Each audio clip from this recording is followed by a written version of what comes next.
Welcome back to the Next Chapter Book Club Kids Edition. Divorce is the most important story that parents will tell their children when families experience separation.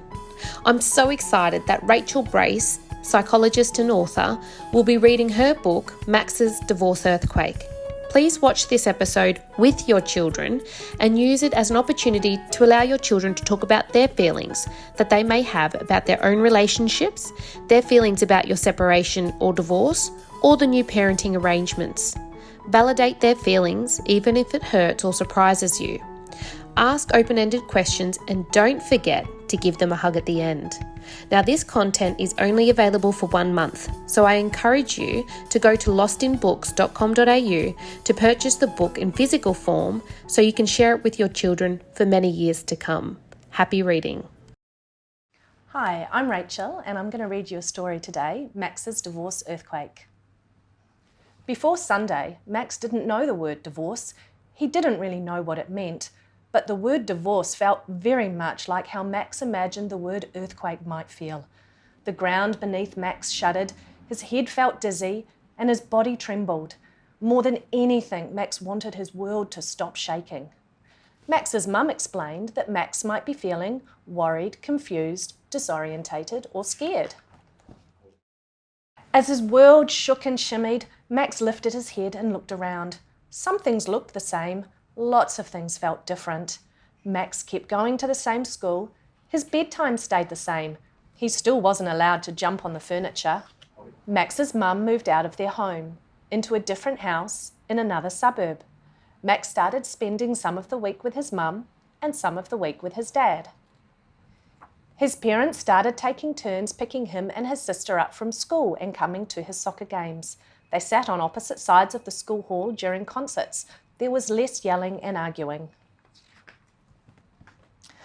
Max found keeping track of his toys and his favourite soccer jersey harder than it used to be.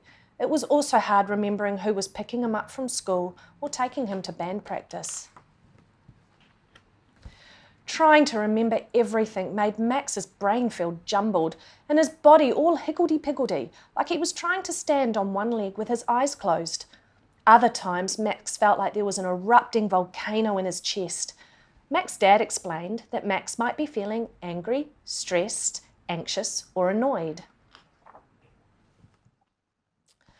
There were times when his parents came into contact, and Max noticed that the ground became wobblier. Max's heart would race. His hair felt like it was standing on end.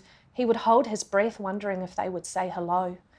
Max's mum explained that Max might be feeling worried, nervous, or even apprehensive. Max worried that the divorce earthquake was somehow his fault. His knees felt wobbly and his chin quivered. Max's dad explained that Max might be feeling guilty or ashamed. He reassured him that he was not to blame.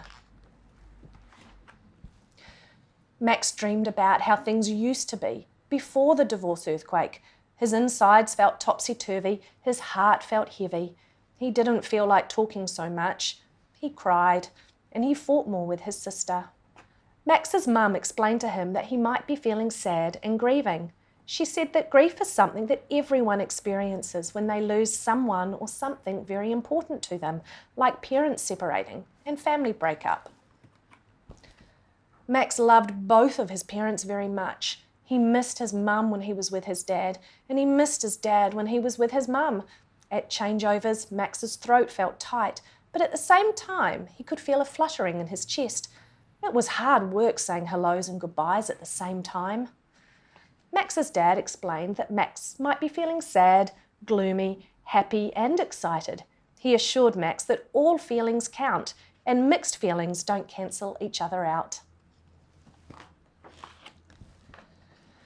There were times where Max forgot about the divorce earthquake, like when he was having fun building things with his dad or enjoying swimming with his mum at the beach. In these moments, Max's arms and legs felt light and full of energy. His cheeks would ache from smiling. Max's mum suggested that Max might be feeling joyful, jubilant, or ecstatic. As scary as they feel, divorce earthquakes can't keep going forever. They run out of energy. Eventually, the ground beneath Max stopped shaking, his feet found their balance, his heart stopped pounding.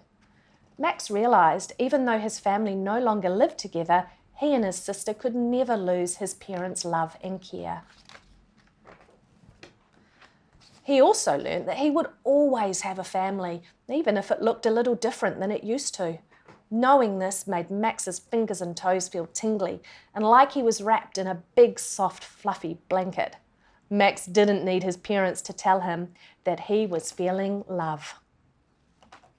The end.